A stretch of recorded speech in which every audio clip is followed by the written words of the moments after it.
What's up, guys? It's an awesome hot day here. Great to be outside, smoking some ribs. And look at that, we've got ourselves a nice drink.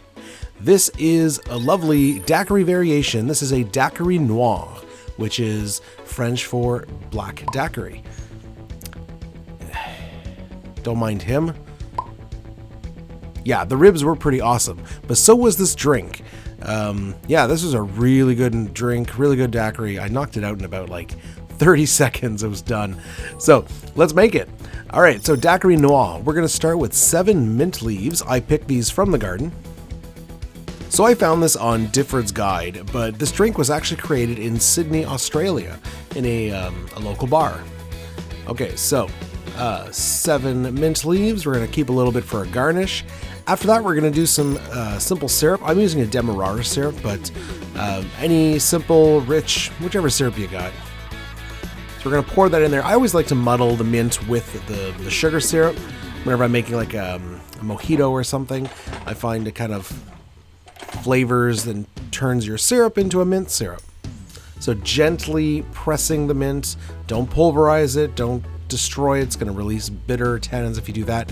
We just want a minty, delicious syrup. All right, after that, we need some lime juice. This is, of course, a daiquiri, so ½ ounce of lime juice. I didn't think that would be enough, but it was nice and citrusy, so don't worry. And here's another special ingredient. We're going to do ½ ounce of Drambuie. So Drambuie is a Scotch liqueur. So Scotch with herbs and spices and honey. It's delicious. Drambuie is delicious. If you've ever had a rusty nail, that's probably the most known cocktail that uses Drambuie, but wonderful liqueur. To that, we're adding 2 ounces of aged rum. I'm using Havana Club 7-year-old. It's one of my favorite for aged rum drinks. Just a delicious rum. So 2 ounces. And that is the drink. So now what we got to do is we got to put some ice, and I've just got like little scraps of ice here.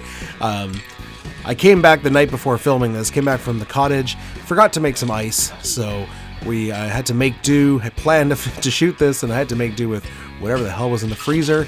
So it's a bunch of bits of ice. But it'll work. Okay, so give this a shake for about 20 seconds. Stuff. We're going to be serving this in, the recipe said a martini glass. I think a coupe will work fine, but stemmed glass, I mean, it's a daiquiri, right? So stemmed glass is what you're looking for. Obviously, we're going to double strain because we got mint in here.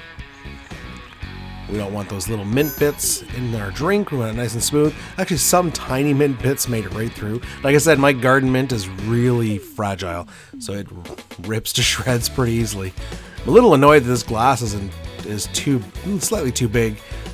It works well with drinks that have like some foam on it, like a Clover Club or something. For daiquiris, it's a little too big. The wash line's a bit much. And for garnish, we're going to add a nice mint sprig. Try to position it better than mine. It still looks good though, right?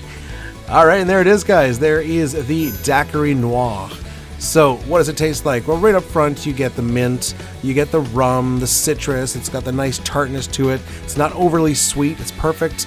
The Drambuie, the herbs and spices of the Drambuie are present, although I wish there were a little more. So next time I make this, I will probably up the Drambuie a little bit, maybe 3/4 ounce, maybe even a full ounce. I'll try it, but it was really, really good. This is probably one of my favorite daiquiri variations. Definitely recommend you give it a try. Maybe up the Drambuie a little bit, but wow, this was really delicious. We'll see you next time, guys. Cheers.